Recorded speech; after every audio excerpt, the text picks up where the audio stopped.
भारत माता की कार्यक्रम में उपस्थित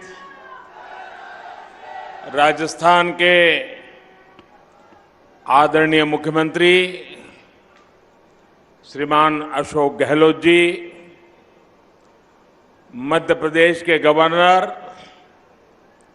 और आदिवासी समाज के बहुत बड़े नेता श्री मंगूभाई पटेल, गुजरात के मुख्यमंत्री श्री भूपेंद्र भाई पटेल, मध्य प्रदेश के मुख्यमंत्री श्रीमान शिवराज सिंह जी चौहान, मंत्री परिषद के मेरे सहयोगी श्री फग्गन सिंह कुलस्ते जी, श्री अर्जुन मेघवाल जी, विभिन्न संगठनों के प्रमुख व्यक्तित्व, सांसदगण, विधायकगण और मेरे पुराने मित्र, आदिवासी समाज की सेवा में जिन्होंने अपना जीवन समर्पित किया है, ऐसे भाई महेश जी और विशाल संख्या में पधारे आए दूर सुदूर से मानगढ़ धाम आए हुए मेरे प्यारे आदिवासी भाई और बहनों, मेरे लिए खुशी की बात है कि मुझे आज फिर एक बार मानगढ़ की इस पवित्र धरती पर आकर के सर झुकाने का अवसर मिला है।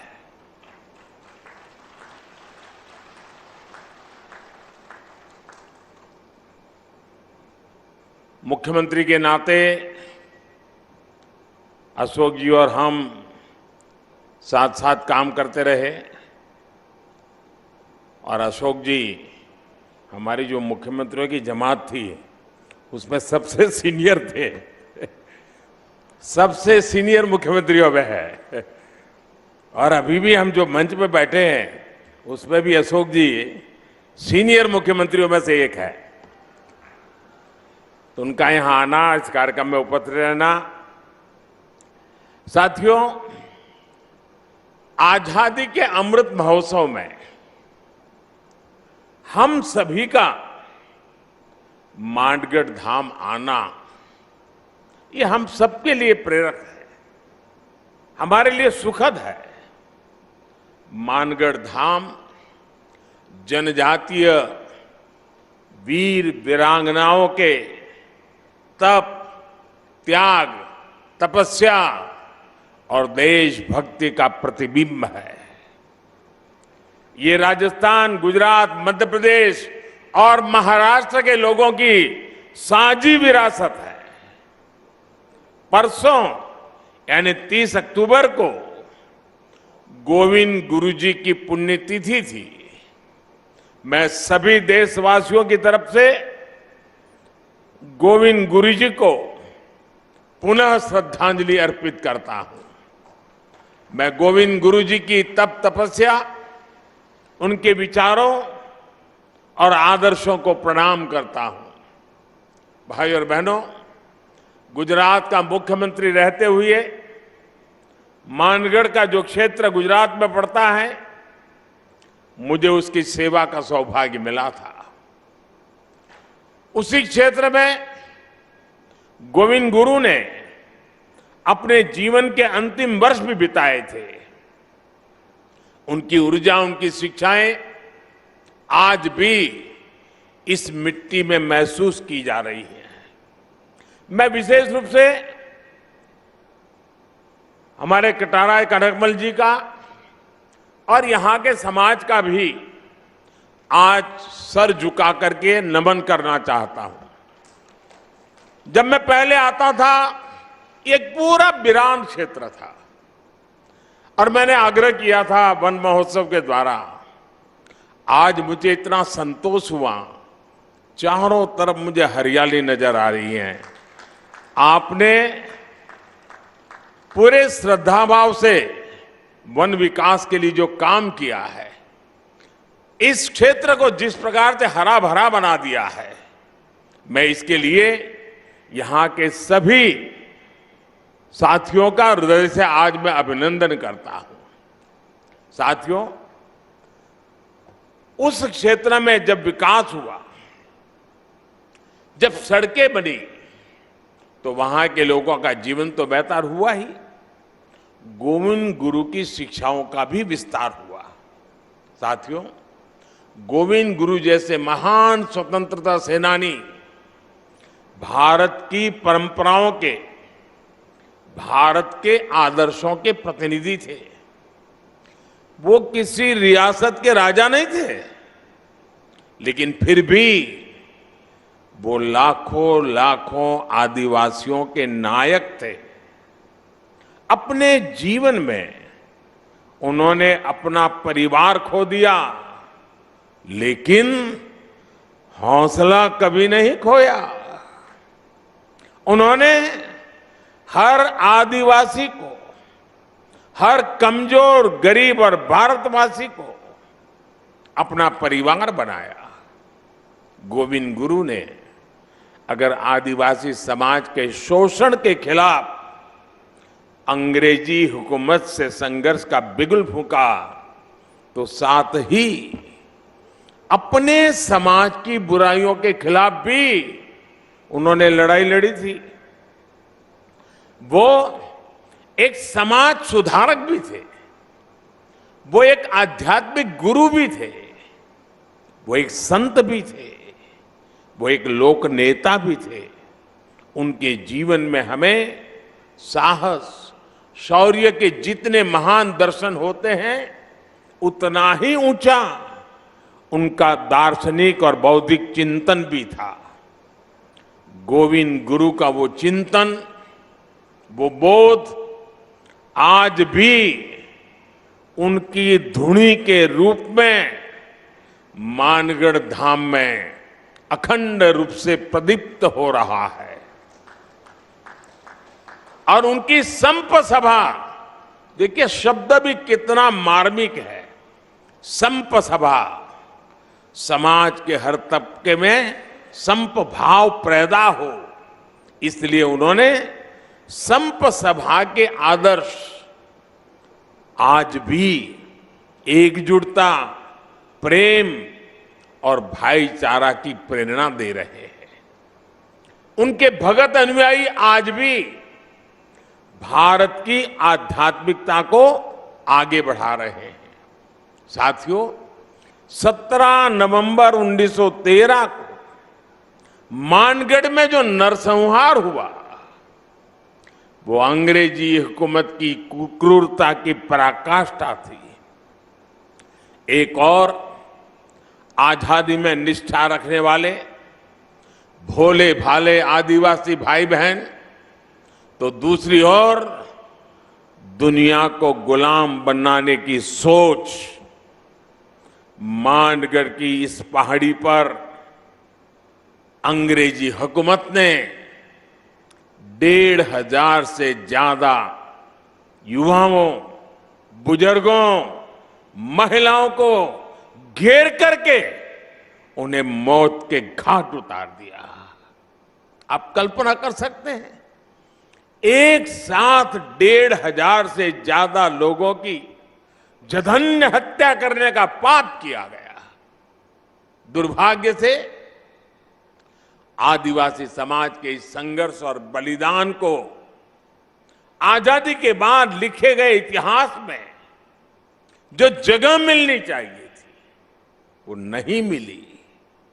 आजादी के अमृत महोत्सव में आज देश उस कमी को पूरा कर रहा है। आज देश उस दशकों पहले की भूल को सुधार रहा है। साथियों, भारत का अतीत, भारत का इतिहास, भारत का वर्तमान और भारत का भविष्य आदिवासी समाज के बिना पूरा नहीं होता। हमारी आजादी की लड़ाई का भी पग पग इतिहास का पन्ना पन्ना आदिवासी वीरता से भरा पड़ा है। 1857 की क्रांति से भी पहले विदेशी हुकूमत के खिलाफ आदिवासी समाज ने संग्राम का बिगुल फूंका था। 1780, आप सोचिए 1857 से भी पहले 1780 में संथाल में तिलका मांझी के नेतृत्व में दामिन सत्याग्रह लड़ा गया था, दामिन संग्राम लड़ा गया था। 1830-32 में बुधु भगत के नेतृत्व में देश लड़का आंदोलन का गवाह बना। 1855 में आजादी की यही ज्वाला सिद्धू कान्हा क्रांति के रूप में जल उठी। इसी तरह भगवान बिरसा मुंडा ने लाखों आदिवासियों में क्रांति की ज्वाला प्रज्वलित की। वो बहुत कम आयु में चले गए, लेकिन उनकी ऊर्जा, उनकी देशभक्ति और उनका हौसला ताना भगत आंदोलन जैसी क्रांतियों का आधार बना। साथियों, गुलामी के शुरुआती सदियों से लेकर 20वीं सदी तक आप ऐसा कोई भी कालखंड नहीं देखेंगे जब आदिवासी समाज ने स्वाधीनता संग्राम की मशाल को थामे न रखा हो। आंध्र प्रदेश में अल्लूरी सीताराम राजू गारू के नेतृत्व में आदिवासी समाज ने रंपा क्रांति को एक नई धार दे दी थी, और राजस्थान की ये धरती तो उससे भी बहुत पहले ही आदिवासी समाज की देशभक्ति की गवाह रही है। इसी धरती पर हमारे आदिवासी भाई बहन महाराणा प्रताप के साथ उनकी ताकत बनकर के खड़े हुए थे। साथियों, हम आदिवासी समाज के बलिदानों के ऋणी हैं, हम उनके योगदान के ऋणी हैं। इस समाज के, इसने प्रकृति से लेकर पर्यावरण तक, संस्कृति से लेकर परंपराओं तक भारत के चरित्र को सहेजा और संजोया है। आज समय है कि देश इस ऋण के लिए, इस योगदान के लिए आदिवासी समाज की सेवा कर उनका धन्यवाद करे। बीते 8 वर्षों से यही भावना हमारे प्रयासों को ऊर्जा देती रही है। आज से कुछ दिन बाद ही 15 नवंबर को भगवान बिरसा मुंडा की जयंती पर देश जनजातीय गौरव दिवस मनाएगा। आदिवासी समाज के अतीत और इतिहास को जन जन तक पहुंचाने के लिए आज देश भर में आदिवासी स्वतंत्रता सेनानियों को समर्पित विशेष म्यूजियम बनाए जा रहे हैं। जिस भव्य विरासत से हमारी पीढ़ियां वंचित रह रही थी, वो अब उनके चिंतन का, उनकी सोच का और उनकी प्रेरणाओं का हिस्सा बनेगी। भाइयों बहनों, देश में आदिवासी समाज का विस्तार और उसकी भूमिका इतनी बड़ी है कि हमें उसके लिए समर्पित भाव से काम करने की जरूरत है। राजस्थान और गुजरात से लेकर पूर्वोत्तर और ओडिशा तक विविधता से भरे आदिवासी समाज की सेवा के लिए आज देश स्पष्ट नीतियों के साथ काम कर रहा है। वनबंधु कल्याण योजना के जरिए आज जनजातीय आबादी को पानी, बिजली, शिक्षा, स्वास्थ्य और रोजगार के अवसरों से जोड़ा जा रहा है। आज देश में वन क्षेत्र भी बढ़ रहे हैं, वन संपदा भी सुरक्षित की जा रही है और साथ ही आदिवासी क्षेत्र डिजिटल इंडिया से भी जुड़ रहे हैं। पारंपरिक कौशल के साथ साथ आदिवासी युवाओं को आधुनिक शिक्षा के भी अवसर मिले, इसके लिए एकलव्य आदिवासी विद्यालय भी खोले जा रहे हैं। यहां इस कार्यक्रम के बाद मैं जामुगोड़ा जा रहा हूं, जहां गोविंद गुरु जी के नाम पर बनी यूनिवर्सिटी के भव्य प्रशासनिक कैंपस का लोकार्पण करूंगा। साथियों, आज आपके बीच आया हूं तो एक और बात भी मेरा बताने का मन करता है। आपने देखा होगा, कल शाम ही मुझे अहमदाबाद से उदयपुर ब्रॉडगेज लाइन पर चलने वाली ट्रेन को हरी झंडी दिखाने का अवसर मिला है। 300 किलोमीटर लंबी इस रेल लाइन का ब्रॉडगेज में बदलना राजस्थान के हमारे भाई और बहनों के लिए भी बहुत महत्वपूर्ण है। इस परिवर्तन से राजस्थान के अनेक आदिवासी क्षेत्र गुजरात के आदिवासी क्षेत्रों से जुड़ जाएंगे। इस नई रेल लाइन से राजस्थान के टूरिज्म को भी बड़ा लाभ होगा, यहां के औद्योगिक विकास में भी मदद मिलेगी। इससे युवाओं को रोजगार की भी नई संभावनाएं बढ़ेगी। साथियों, अभी यहां मानगढ़ धाम के संपूर्ण विकास की चर्चा भी हुई है। मानगढ़ धाम के भव्य विस्तार की प्रबल इच्छा हम सभी में है। इसके लिए राजस्थान, गुजरात, मध्य प्रदेश और महाराष्ट्र को मिलकर काम करने की आवश्यकता है। मेरे यहां चारों राज्य और सरकारों से आग्रह है कि इस दिशा में विस्तृत चर्चा करें, एक रोड मैप तैयार करें, ताकि गोविंद गुरु जी का स्मृति स्थल भी पूरे विश्व में अपनी पहचान बनाए। मुझे विश्वास है मानगढ़ धाम का विकास इस क्षेत्र को नई पीढ़ी के लिए प्रेरणा का एक जागृत स्थल बनाएगा।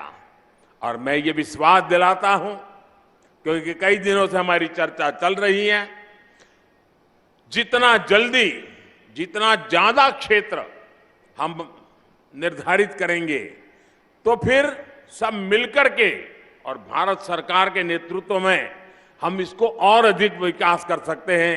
इसको कोई राष्ट्रीय स्मारक कह सकता है, कोई संकलित व्यवस्था कह सकता है, नाम तो कोई भी दे देंगे, लेकिन भारत सरकार और इन 4 राज्यों के जनजातीय समाज का सीधा संबंध है। इन चारों राज्यों ने और भारत सरकार ने मिलकर के इसको और नई ऊंचाइयों पर ले जाना है। उस दिशा में भारत सरकार पूरी तरह कमिटेड है। मैं फिर एक बार आप सबको बहुत बहुत शुभकामनाएं देता हूं। गोविंद गुरु के श्री चरणों में प्रणाम करता हूं। उनकी धुनी से मिली हुई प्रेरणा से आदिवासी समाज के कल्याण का संकल्प लेकर के हम सभी निकले, यही मेरी आप सबसे प्रार्थना है। बहुत बहुत धन्यवाद।